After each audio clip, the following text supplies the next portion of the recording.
बिस्मिल्लाहिर्रहमानिर्रहीम। अस्सलाम वालेकुम नाज़रीन, आप यूट्यूब चैनल देख रहे हैं। मैं इमरान खान हूँ। सबसे पहले तो नाज़रीन, पाकिस्तान ने बिलाखिर अमेरिका से कर्जा मांग लिया। पाकिस्तान ने अमेरिका से जो पैसे मांगे हैं वो 10 अरब डॉलर्स हैं, और ये पाकिस्तान अपने ज़र मुबादला के ज़खायर के अंदर रखना चाहता है ताकि पाकिस्तान के अंदर थोड़ा सा इस्तेहकाम आ जाए। और बाकायदा पाकिस्तान ने अमेरिका से इसकी दरख्वास्त कर दी है, और ये खबर अब अखबारात के अंदर छप भी गई है। अमरीकी वजीर खजाना को 5 साल के लिए पाकिस्तान ने दरख्वास्त की है कि हमें यह माली सहूलत दी जाए, और हमारे ज़र मुबादला के ज़खायर जो हैं उनमें को थोड़ा इजाफा हो जाएगा। उससे पाकिस्तान के अंदर रुपए की जो सूरत हाल है वो बेहतर रहेगी। अब ये पाकिस्तान अमेरिका से कह रहा है। देखिए, ये जो सरकार आई है इसने अभी तक क्या कमाया? सरमायाकारी लाने में ये मुकम्मल तौर पे नाकाम रहे। आसिम मुनीर साहब ने बहुत बड़े बड़े दावे किए थे और उन्होंने कहा था 1 साल में मईशत को ठीक कर दूंगा, लेकिन उस वक्त से लेकर अब तक ये पाकिस्तान में बिल्कुल सरमायाकारी नहीं ला पाए, बल्कि 50 साल की कम तरीन सतह पे पाकिस्तान की सरमायाकारी चली गई। बहुत सारे ममालिक के दौरे किए गए, जितने दौरे किए गए, जितने पैसे उन दौरों पर खर्च किए गए, उतने पैसे भी ये टोला पाकिस्तान में नहीं ला पाए। तो नालायकी और निकम्मेपन का एक नया रिकॉर्ड है जो आसिम मुनीर साहब ने और उनके साथियों ने, जिन्हें वो लेकर आए इक्तदार में, उन्होंने एक नया रिकॉर्ड पाकिस्तान में बनाया। अब वो अमेरिका से पैसे मांग रहे हैं। इससे पहले उन्होंने सऊदी अरब से पैसे मांगे थे, और फिर उन्होंने चीन से भी पैसे मांगे, और बार बार मांगे। ना सिर्फ मांगे बल्कि उन पैसों को जो वापस करने थे वो रोल ओवर भी करवाया, और बार बार करवाया। यूएई ने इनकार कर दिया उसके पैसे वापस करने थे, तो सऊदी अरब से पैसे लेकर यूएई को पैसे वापस किए। अब ये दुनिया में मजीद मुल्कों से पैसे मांगेंगे तो कोई पैसे तो इनको देगा नहीं। इनकी तवज्जो इस बात पे है कि दिफाई मुआहदे करके कुछ ममालिक की सिक्योरिटी अपने जिम्मे ले लें, अपनी फौज को, अपने हथियारों को वहां लगाएं जो पाकिस्तानी कौम ने अपना पेट काट के, अपने खून पसीने की कमाई के साथ एक फौज तैयार की है वतन अजीज के दिफा के लिए। उस फौज को और हथियारों को हम दूसरे मुल्कों के साथ दिफाई मुआहदों की सूरत में एंगेज करके कुछ पैसा इकट्ठा कर लें। लेकिन याद रखिएगा, वो पैसा भी हमारा नहीं होगा, वो हमें कर्जे के तौर पे मिलेगा। हमें वो पैसा वापस करना पड़ेगा, चाहे हमारी जानें भी चली जाएं, लेकिन हमें वो पैसा वापस करना पड़ेगा। तो आईएमएफ से भी हमने पैसा लिया, वर्ल्ड बैंक से भी हमने पैसा लिया, और कर्जे ले लेकर हमने रिकॉर्ड सारे तोड़ दिए। अब कतर से एक उम्मीद बांधी है पाकिस्तान ने कि कतर से पाकिस्तान कुछ पैसा लेगा या मुफ्त गैस लेने की कोशिश करेगा। मुफ्त तो नहीं होगी, लेकिन यह कि उधार गैस लेने की कोशिश करेगा।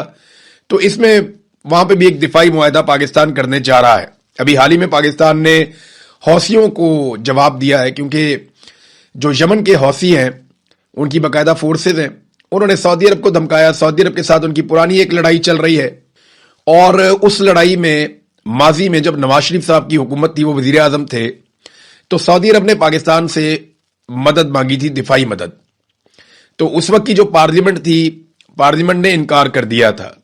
ये 2016 में यमन की जंग में अदम शिरकत के हवाले से ये कौमी सतह पे मुतफिका पॉलिसी बनी थी, और पार्लियामेंट में इसके ऊपर डिबेट हुई थी, मीडिया में इस पे ओपन डिबेट हुई थी, और यह फैसला किया गया था कि पाकिस्तान सऊदी अरब और यमन के बीच में होने वाले मामलात में नहीं पड़ेगा। पीटीआई अपोजिशन में थी, नवाज शरीफ उस वक्त हुकूमत में थे। लेकिन अब 10 साल गुजर गए हैं इस बात को, और अब यह फैसला कर लिया गया है कि ठीक है, इसके अंदर जाना है। और बाकायदा पाकिस्तान की गवर्नमेंट की जानिब से एक प्रेस रिलीज भी जारी कर दी गई है इस्लामाबाद से। जुलाई 22, 2026 की इसके ऊपर डेट है, और 181/2026 इसके ऊपर नंबर है। और इसमें जनाब पाकिस्तान जो है वो अभी पोजीशन लेता हुआ दिखाई दे रहा है। तो वो जो पाकिस्तान का एक मौकिफ था, कौमी मौकिफ, वो तब्दील हो गया, लेकिन इसको कहीं पार्लियामेंट में या कैबिनेट में कहीं पे इसको डिस्कस नहीं किया गया। अवाम के अंदर भी इसकी डिस्कशन नहीं हुई। ये एक फर्द वाहिद का फैसला है, तो उसके मुताबिक अब हम जाएंगे, इसके अंदर भी शायद उतर जाएंगे। तो जब भी आप कभी पैसे लेते हैं ना, आपको कीमत अदा करनी पड़ती है। मौजूदा जो पाकिस्तान में मिलिट्री रिजीम है, इनके लिए इतना ही काफी था कि अमेरिका इनके मजालिम के ऊपर आंखें बंद रखता। इतना ही बहुत था कि एक खामोश हमायत जो डोनाल्ड ट्रंप की सरकार की जानिब से मिल रही है, इससे पहले जो बाइडन की सरकार की जानिब से मिल रही थी, वो खामोश हमायत अगर इन्हें मिली रहती तो वो काफी था। इतना बहुत होता है। लेकिन अब ये पैसे मांगने पे आ गए हैं। देखते हैं कि अमेरिका ये पैसा देता है या नहीं देता। लेकिन याद रखिएगा, अमेरिका कभी भी मुफ्त में $1 भी नहीं देता। माजी में जब अमेरिका से पाकिस्तान ने बहुत पैसा वसूल किया, तो उस वक्त हमारे जर्नैल अरबपति हो गए थे, उनके बच्चे आज भी अरबपति हैं। اور پاکستانیوں کو اس پیسے میں سے کوئی حصہ نہیں ملا سوائے اس کے کہ پاکستان میں منشیات کا کلچر آیا، پاکستان میں دہشت گردی کا ایک کلچر آیا، پاکستان میں کلاشنکوف کا ایک کلچر آیا، اور پاکستان کے اندر بارود آ گئے، منشیات آ گئی، بہت ساری برائیاں پاکستان میں آئی، اور پاکستان میں جو جرنیلوں کے بچے تھے وہ بہت امیر ہو گئے، وہ اربوں پتی ہو گئے، یعنی ان کی ساری زندگی کی تنخواہ ایک طرف اور اس سے ہزاروں گنا پیسہ ان کے پاس آ گیا۔ یہ پیسہ کہاں سے آیا؟ یہ امریکن نے جو ڈالر دیے تھے افغان وار کے بیچ میں، پھر ہم نے پکڑ پکڑ کے اپنے پاکستانی یہاں سے امریکہ کے حوالے بھی کیے کہ اس کو بھی لے جاؤ، اس کو، وہ یوسف رمزی، وہ ایمل کانسی، یہ عافیہ صدیقی، اور بہت سارے لوگ ہیں، کئی ایسے نام ہیں جنہیں ہم جانتے ہی نہیں ہیں، وہ لوگ بھی ڈالروں کے بدلے میں امریکہ کے حوالے کیے گئے۔ تو امریکہ سے جب آپ پیسے لیں گے نا تو امریکہ آپ کو مفت میں نہیں دے گا، وہ آپ سے مانگے گا کچھ، آپ کو امریکہ کی جنگ لڑنی پڑے گی ایک مرتبہ پھر قوم کو اس بات کے لیے تیار رہنا چاہیے کہ لاشیں بچھیں گی، کیونکہ امریکہ کبھی بھی ہمیں پیسے دے گا تو اس کی قیمت آپ کو ادا کرنی پڑے گی۔ ڈونلڈ ٹرمپ کے ساتھ جو ایک لنچ ہے وہ مفت میں نہیں تھا، اس کے بعد سے اب تک پاکستان لگاتار افغانستان کے ساتھ لڑ رہا ہے، روزانہ کی بنیاد پہ بلوچستان میں خیبر پختونخوا میں لاشیں گر رہی ہیں، ہم اس کی قیمت چکا رہے ہیں۔ مثال کے طور پہ ابھی بلوچستان میں خون کی ہولی کھیلی گئی، 7 لاشیں مزید ملی ہیں، تشدد زدہ لاشیں ہیں، ان کو گولیاں بھی ماری گئی ہیں، اور یہ بلوچستان کے مختلف علاقوں سے ملی ہیں۔ روزانہ کی بنیاد پہ بلوچستان سے لاشیں ملتی ہیں، روزانہ کی بنیاد پہ بلوچستان میں سیکورٹی فورسز کے اوپر حملے کیے جاتے ہیں، روزانہ کی بنیاد پہ وہاں پہ جبری طور پہ انسانوں کو گمشدہ کیا جاتا ہے، انسانی حقوق کی پامالیاں سرکار بھی کر رہی ہے اور دہشت گرد بھی کر رہے ہیں، تو ہم ایک آگ میں جھلس رہے ہیں۔ یہی کچھ ہمارا خیبر پختونخوا میں بھی ہو رہا ہے، وہاں پولیس لڑ لڑ کے تھک گئی ہے، لیکن دہشت گردوں کو جنہوں نے لا کر بسایا ان سے پوچھنے والا کوئی نہیں ہے کہ جناب آپ بارڈر پہ بیٹھے ہیں تو دہشت گرد پاکستان میں کیسے آ گئے؟ اس کا جواب کوئی دینے کو تیار نہیں ہے۔ جنرل باجوہ کو بلا کر پوچھا جائے نا کہ آپ ان بندوں کو پاکستان میں کیوں لے کر آئے، جب سارے آپ کو سمجھا رہے تھے کہ یہ کام نہ کریں تو یہ کام آپ نے کیوں کیا؟ اب تو ایمل ولی خان بھی بولنا شروع ہو گئے، یعنی ایک ایک کر کے سب بول رہے ہیں۔ فضل الرحمان صاحب نے آواز اٹھائی ملٹری اسٹیبلشمنٹ کے خلاف، پھر جماعت اسلامی نے بتایا، انہوں نے گواہی دی کہ عمران خان کی جو منتخب حکومت کی اس کا تختہ الٹا جرنیلوں نے، اور جرنیلوں نے جب تختہ الٹا تو اس وقت جرنیلوں کے ساتھ فضل الرحمان بھی مل گئے اور باقی سارے بھی مل گئے، اور اب جس کو حصہ نہیں ملا وہ سارے رولا ڈال رہے ہیں۔ ایمل ولی خان نے ڈیٹیل سٹیٹمنٹ دی ہے، لیکن دیکھیں اے این پی بھی بات تو وہ ٹھیک کر رہے ہیں، انہوں نے کہا جی آج تنخواہ کی بات بری لگ رہی ہے، کل تک یہ نظام ہمارے خلاف یہ پروپیگنڈا کر رہا تھا کہ ہم نے ڈالر لے کر اپنے بچے اور لوگ مروائے ہیں۔ دفاعی ادارے کی ذمہ داری ہے کہ وہ ہر قیمت پر ہمارا دفاع کرے، ہم ان کی قدر کریں گے، شہید سب معتبر ہیں اور یہ فیصلہ اللہ تعالیٰ نے کرنا ہے۔ دفاعی ادارہ اپنی ذمہ داریاں ادا کرنے میں مکمل طور پر ناکام ہو چکا ہے، یہ فوج اور ایجنسیوں کو ایمل ولی خان کا پیغام ہے، جنہیں بلوچستان سے سینیٹر بنوایا گیا تھا ایجنسیوں کی طرف سے۔ تو اب انہوں نے یہ کہا کہ دفاعی ادارہ اپنی ذمہ داریاں ادا کرنے میں مکمل طور پر ناکام ہو چکا ہے، دہشت گردی کا مسئلہ پالیسی تبدیل کرنے کے بغیر حل نہیں ہو سکتا، اور یہی اصل بات ہے، آپ کو لوگوں سے بات کرنی پڑے گی۔ بارنگ بلوچ کو جیل میں ڈال کے آپ دہشت گردی ختم نہیں کر سکتے، کیونکہ وہ دہشت گرد نہیں ہے، وہ نوجوانوں کو اکٹھا کر رہی تھی ایک مقصد کے لیے۔ لیکن آج ہمارے بہت سارے لوگ ہیں، مجھے پھر یاد آ گیا انڈیا میں جو احتجاج چل رہا ہے اس کے اوپر زمین آسمان کے کلابے ملا رہے ہیں۔ انڈین پولیس وہاں پہ اسٹوڈنٹس کو یا نوجوانوں کو ڈنڈا مارے نا تو پاکستان میں جو ٹاؤٹس ہیں وہ تل ملا اٹھتے ہیں، لیکن یہاں پاکستان میں پولیس اور سیکورٹی فورسز اور رینجرز گولیاں بھی مارے نا نوجوانوں کو اور ان کی لاشیں پڑی ہوئی ہوں تو یہ لاشوں کے اوپر سے گزرتے ہوئے کہتے ہیں کہ یہ ڈرامہ کر رہا ہے۔ یہ فرق ہے، ہمارے ٹاؤٹس جو ہے وہ اس طریقے سے سوچتے ہیں، ایسے دیکھتے ہیں، یعنی یہ انڈین نوجوانوں سے محبت کرتے ہیں اور پاکستانی نوجوانوں سے نفرت کرتے ہیں۔ تحریک لبیک کے لوگوں کو کیسے مارا گیا، پاکستان تحریک انصاف کے جو لوگ آئے اسلام آباد میں ان کو کیسے قتل عام کیا گیا، کشمیریوں کو ابھی 50 کے قریب لاشیں کیسے تحفے میں دی گئیں۔ اس سے پہلے جب خامنائی کی شہادت ہوئی اس دن جو نکلے اہل تشیع ان کے اوپر جب گولیاں چلائی گئی تو وہاں پہ درجنوں لوگ کیسے شہید کیے گئے۔ یہ سارے واقعات پاکستان میں انہوں نے رپورٹ ہی نہیں ہونے دیے۔ پاکستان میں لوگوں کے سر پھٹتے ہیں تو خوشی سے بتاتے ہیں۔ وہ ایک صحافی ہے، اس نے برنول کی تصویر لگائی کہ آج ان کو پھینٹا لگا، ان کو برنول دی جائے۔ یہاں پہ اس قسم کی گھٹیا حرکتیں کرتے ہیں یہ ٹاؤٹس، اور وہاں انڈیا میں पुलिस ने जो सबसे खतरनाक हथियार इस्तेमाल किया नौजवानों के खिलाफ वो डंडा था।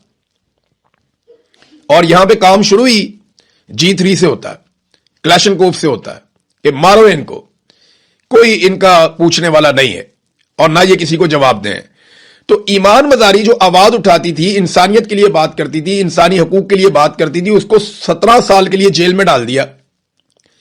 बारंग बलोच को सारी जिंदगी के लिए जेल में डाल दिया। अब ये दो खवातीन की आप मिसाल ले लेना, चले पॉलिटिकल लोगों को साइड पे करें, ये तो नॉन पॉलिटिकल हैं, तो इनको जेलों में डाल के आप कौन सी जमहूरियत की खिदमत कर रहे हैं? और वो टाउट सारे के सारे बैठ के इसको जस्टिफाई करते हैं। लेकिन इंडिया में किसी लड़की को एक डंडा पड़ जाए तो उसकी तकरीर निकाल के लगाते हैं, जनाब ये देखें, आपको पाकिस्तान में जमहूरियत नहीं चाहिए, पाकिस्तान में इनको चाहिए मार्शल लॉ, पाकिस्तान में इनको चाहिए जुल्म, बर्बरियत और हिस्सा चाहिए कि हर चीज में हमारा मफाद निकलना चाहिए। जबकि इंडिया में इनको चाहिए जमहूरियत, और इंडिया की जमहूरियत सबने देखी। जो उनके नौजवान जबान इस्तेमाल कर रहे हैं, जो बात कर रहे हैं ना, पाकिस्तान में इससे आधी बात करने के ऊपर बंदा और खानदान समेत गायब हो जाता है। ये पाकिस्तान में किया जाता है। तो एमएल वली खान का स्टेटमेंट आपने देखा। अब पाकिस्तान तहरीक इंसाफ कह रही है जी कि 5 अगस्त से हम एक नई तहरीक शुरू करने जा रहे हैं। 5 अगस्त को इमरान खान साहब को 3 साल हो जाएंगे जेल में कैद हुए, और ये नई तहरीक अब शुरू करने जा रहे हैं। क्या इनकी कोई तैयारी है? क्या ये अपना सारा कुछ कुर्बान करने के लिए तैयार है? देखिए, अभी तक सुहेल अफरीदी ने जितनी कॉपरेशन की है पाकिस्तान की मिलिट्री एस्टेब्लिशमेंट के साथ, उतनी कॉपरेशन अली अमीन गंडापुर भी नहीं कर पाए थे। तो इस कॉपरेशन के बदले में क्या वो इमरान खान को कोई एक रिलीफ दिलवा पाए? तो अफसोस के कहना पड़ता है कि वो नहीं ऐसा कर पाए। इमरान खान साहब से जितनी भी डील की कोशिशें की गई हैं, अभी हाल ही में कोशिश की गई, उन सारों में नाकामी हुई है डील करने वालों को। तो पाकिस्तान तहरीक इंसाफ या इनकी क़यादत किस आसरे में बैठी हुई है कि कोई मफामत कर लेंगे? मफामत ऐसे नहीं होनी, मुज़ामत होगी तो मफामत होगी, वरना मफामत हो नहीं सकती, ये पॉसिबल नहीं है। नादरीन, 26 नवंबर की आप मिसाल ले लें। अब ये कह रहे हैं दोबारा लोगों को निकालेंगे, लेकिन जो 26 नवंबर को कत्लेआम हुआ था इस्लामाबाद डी चौक में, उसका एक मुकदमा दर्ज करने के लिए दरखास्त दी हुई थी पाकिस्तान तहरीक इंसाफ ने, और उसमें बैरिस्टर गौहर को बनाया गया था मुद्दई, और यह बताया गया था कि जनाब इसमें हमारे इतने लोग कत्ल हो गए, इतने लोग जख्मी हो गए, पुलिस ने ऐसे ऐसे मारा, सिक्योरिटी फोर्सेस ने सीधी गोलियां मारी, मुकदमा दर्ज किए जाएं शहबाज शरीफ के ऊपर, मोहसिन नकवी के ऊपर, मरियम नवाज के ऊपर और दीगर के ऊपर। लेकिन आज 1.5 साल से जायद गुजरने के बाद वो दरखास्त खारिज कर दी गई, और इसमें अदालत का कसूर नहीं है, पाकिस्तान तहरीक इंसाफ की क़यादत का अपना कसूर है। इस्लामाबाद के एडिशनल सेशन जज अफजल मजूका, देखें ना, अदालत ने तो वही करना है ना जो चीजें उसके सामने आनी है। आप अदालत को ब्लेम कर दें कि अदालत कंप्रोमाइज्ड है, कि आप ये कह दें उन्होंने ज्यादती की है, लेकिन क्या पाकिस्तान तहरीक इंसाफ की क़यादत ने इंसाफ किया है? जज ने 17 सफ़हात पर मुश्तमिल एक फैसला लिखा है। उन्होंने लिखा, जनाब 16 समातें हुई हैं, इन 16 समातों में भी अभी तक बैरिस्टर गौहर ने अपना बयान रिकॉर्ड नहीं करवाया, उन्होंने आकर बताया ही नहीं कि क्या हुआ था। 16 समातें हुई हैं और बैरिस्टर गौहर ने अपना बयान रिकॉर्ड नहीं करवाया। इसके अलावा मजीद गवाह भी थे इस सारे मामले के अंदर, यानी कोई सबूत लेकर नहीं गए, इन्होंने बताया ही नहीं। यहां पे डिटेल जो है वो साकिब बशीर साहब ने शेयर की हैं। वो कहते हैं कि जो दरखास्त दी गई उसको देखकर लगता है कि 12 लोग हलाक हुए, 38 लोग जख्मी हुए, और जो पोस्टमार्टम रिपोर्ट्स और दीगर शवाहिद हैं वो पेश ही नहीं किए गए। सुहेल आफरीदी, डॉक्टर अमजद और शफी जान, ये बतौर गवाह इनका नाम है, लेकिन उन्होंने कभी अदालत में आकर बयान ही रिकॉर्ड नहीं करवाया। पीटीआई पार्लियामेंटेरियंस, वर्कर्स और सहाफियों का भी बतौर गवाह नाम लिखा गया, लेकिन उन्होंने भी कभी बयान रिकॉर्ड नहीं करवाया। उमर अयूब, अली अमीन गंडापुर और बुशरा बीबी के हवाले से लिखा गया कि उनका कंटेनर जला दिया गया, फायरिंग की गई, लेकिन उनका नाम बतौर गवाह दरखास्त के अंदर शामिल ही नहीं किया गया। पोस्टमार्टम अगर अस्पताल नहीं दे रहा था तो अपने तौर पर भी मुतासरा फैमिली किसी अस्पताल से पोस्टमार्टम करवा सकती थी या पीटीआई करवा सकती थी, लेकिन वो भी नहीं करवाया गया। पोस्टमार्टम की कुछ फोटो कापियां लगाई गई, लेकिन वो भी तारीख के लिहाज से क्लियर नहीं है। शवाहिद की अदम मौजूदगी में यह जबानी इल्जामात पे कोई कार्रवाई नहीं की जा सकती। कब्र कुशाई का कानूनी हक मौजूद था। मजिस्ट्रेट अदालत को दरखास्त देकर लाशों की कब्र कुशाई और मौत की असल वजूहात जानने की कार्रवाई करवा सकते थे। اس حوالے سے 19 ماہ کے دوران ایسا کوئی ثبوت ریکارڈ پر نہیں لایا گیا۔ پی ٹی آئی چیئرمین کی درخواست عدم شواہد کی بنا پر ناقابل سماعت قرار دے کر خارج کی جاتی ہے۔ یہ اپنے کارکنوں کا خون بیچ دیا پاکستان تحریک انصاف نے۔ عمران خان نے ایک ذلے شاہ کو ان کے گلے میں پھنسا دیا تھا۔ ہم آج بھی شہید ارشد شریف کے لیے آواز اٹھاتے ہیں۔ ایسے صحافی بھی آواز اٹھاتے ہیں جنہیں شہید ارشد شریف کے نقطہ نظر سے اختلاف ہو سکتا ہے، جنہیں اتفاق ہے وہ بھی آواز اٹھاتے ہیں۔ لیکن کیا یہ سارے لاوارث تھے پاکستان تحریک انصاف کے کارکن، جنہیں گولیاں لگیں، جنہیں قتل کر دیا گیا، جن کی لاشیں گئی ان کے گھروں میں؟ کیا بطور ایک جماعت پاکستان تحریک انصاف کی ذمہ داری نہیں تھی کہ وہ پوسٹ مارٹم کرواتے؟ اگر اسلام آباد نہیں کر رہا تھا تو اپنے سرکاری اسپتالوں سے خیبر پختونخوا میں کروا لیتے۔ لیکن اس سارے معاملے کو دبایا گیا اور بیرسٹر گوہر نے 1.5 سال تک اپنا بیان ہی قلم بند نہیں کروایا۔ سہیل آفریدی گواہ تھے اس میں، شفیع جان اس میں گواہ تھے، ڈاکٹر امجد اس میں گواہ تھے، وہ بھی بیان دینے کے لیے نہیں آئے۔ تو اب یہ تو دیکھیں نا، زیادتی ہے، اپنی ہی سیاسی جماعت کے ساتھ اور اس کے کارکنوں کے ساتھ زیادتی ہے جو پاکستان تحریک انصاف کی قیادت نے کی ہے۔ ناظرین، نواز شریف صاحب جو ہیں وہ جب گئے جلسہ کرنے کے لیے آزاد کشمیر میں، تو اب کچھ ویژولز آ رہے ہیں، کچھ چیزیں آ رہی ہیں اور ہم حیران ہو رہے ہیں۔ نمبر ایک تو یہ ہے کہ کچھ بسوں کی تصویریں اور ویڈیوز مسلم لیگ نون کے واٹس ایپ گروپس کے اندر سے نکل کر آئیں، جن میں نوجوان یہ لکھ رہے ہیں اور میسیجز کر رہے ہیں کہ ہم پہنچ رہے ہیں آزاد کشمیر، اور یہ پنجاب سے جا رہے ہیں۔